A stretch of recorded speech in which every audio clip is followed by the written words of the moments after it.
Say cheese! Ayan mga kaibigan, ngayong gabi ay napaka-espesyal namin ngayon dahil may isa-celebrate kami ngayong birthday and that is the birthday of Ate Daday!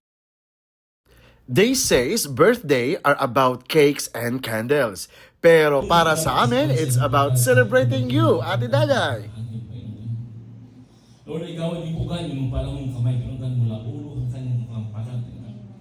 Nakaibugan ang humahawak na nung sa kanyang buhay. And of course, mayroon po tayong short speech coming from our birthday girl. So ayan po mga kaibigan, pakinggan po natin sa kanya ang kanyang mga pasasalamat. At sa mga kapatid na ginamit para maging posible to, alam niyo na kung sino kayo. Thank you so much. Thank you. We are so grateful, naway matupad lahat ng wishes mo at bigyan ka pa ni Lord ng mahabang buhay, good relationship and abundance in life, and magandang kalusugan at mas marami pang masasayang alaala. Enjoy your day. You truly deserve all the love today and always.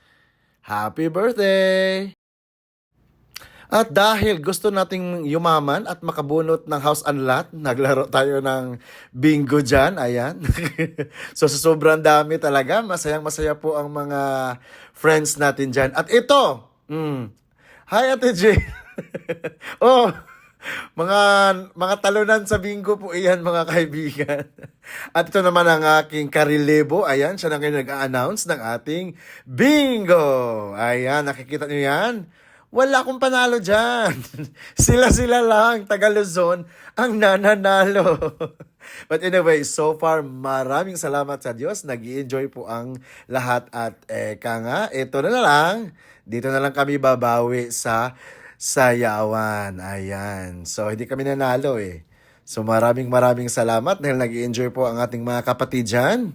Ayan, so far. O Maring, grabe si Maring dyan, hataw na hataw. Oh, si MJ, oh.